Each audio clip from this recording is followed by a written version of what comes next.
కోరుకున్నాను. మరొకసారి మీతో కలిసే అవకాశం దేవాదేవుడు నాకు ఇచ్చాడు. ఘోరంగా సర్క్యులేట్ అవుతున్నటువంటి ఒక ఆడియో రికార్డింగ్, అది చాలా యూట్యూబ్ ఛానల్లో, సోషల్ మీడియాలో చాలా భయంకరంగా వైరల్ అవుతుంది. మరి అభినవ్ దేశన్ గారికి ఫోన్ చేసి రాజు అనే ఒక వ్యక్తి మాట్లాడుతున్న ఒక ఆడియో రికార్డింగ్, అది భయంకరంగా సర్క్యులేట్ అవుతుంది. వాస్తవ్యానికి ఏదైనా నష్టం జరుగుతుంది అంటే గొంతిప్పడానికి నేను ఎప్పుడు సిద్ధంగా ఉంటాను.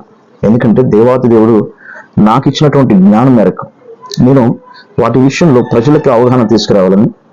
క్రైస్తవ్యంలో కొంతమంది దేవుని ప్రజలు అసహనానికి గురవుతారు. మా సేవకుడు ఇలా ఉన్నారా, మా క్రైస్తవ జీవితంలో ఎలాంటి చీకటి కోణాలు ఉన్నాయని కొంత ఆందోళనకు గురవుతారు. కనుక వారితో కొంత మాట్లాడాలని ఆశతో ఈ విధంగా నేను ముందుకు వస్తున్నాను. అంటే నేను ఒక మాట చెప్తానండి అభినవ్ దర్శన్ గారు, ఏమంటే రాంగ్ కాల్స్ వస్తాయి జాగ్రత్త అని చెప్పాలా మనకి? దేవుళ్ళు ఉంటున్నాం, మీ తండ్రి గారు సేవకులు, మీరు సేవలోకి వచ్చారు. మరి సేవకులా మీరు సువార్థికులా నాకు తెలియదు. ఆడియోలో కూడా నేను ఇంకా సువార్థికునిగానే ఉన్నాను, నాకు ఒక మందిరం లేదు అని చెప్పారు. సో మీరు సేవకులా సువార్థికులా నాకు పక్కన పెడితే, కనీసం సేవ, మీ తండ్రి గారు సేవ చేస్తున్నారు, మీరు కూడా సేవలోకి వచ్చారు, మీకు కాస్త కోస్త అనుభవం ఉంటుంది. దేవుడితో ఉన్నటువంటి ఆ బంధము, మరి దేవుడి సన్నిధిలో ఉన్నటువంటి మరి ఆ కమిట్మెంట్ మీకు తెలిసి ఉండాలి. ఇంత ఒక పద్ధతిగా ఉండాలి, ఒక యథార్థంగా ఉండాలి, నిజాయితీగా ఉండాలి.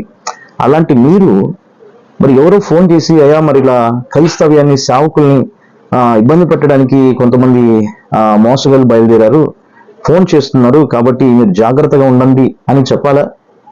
అసలు సేవకుడు అంటేనే లోక ఆశలన్నీ విడిచిపెట్టి వచ్చినవాడు కదా, లోకంలో ఉన్న వాటి అన్ని పెంటగంచుకొని వచ్చిన వాళ్ళు కదా.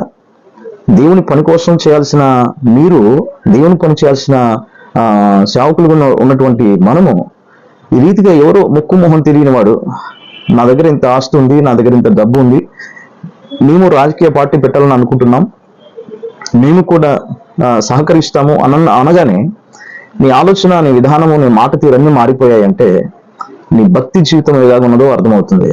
సేవకుడికి ఉండాల్సిన క్వాలిటీస్ ఇవి కావండి. అభినవ్ దర్శన్ గారు, మీతోనే నేను మాట్లాడుతున్నాను. సోషల్ మీడియాలో చాలా యాక్టివ్గా మాట్లాడతారు, చాలా హుషారుగా మాట్లాడతారు, చాలా ఎనర్జెటిక్ గా మాట్లాడతారు. మరి అదేంటో నాకు తెలియదు. సో నిజ జీవితంలోకి వచ్చే వరకు కనీసం ముక్కు మొహం తెలియని ఆ పర్సన్తో మీరు మాట్లాడే విధానం అన్నా బాగుండాలి కదా. అసలు ఏదేదో టాపిక్ మాట్లాడుతున్నప్పుడు ఇదేదో కొంచెం ఇబ్బందికరంగా ఉంది అని ఆలోచించాలి కదా.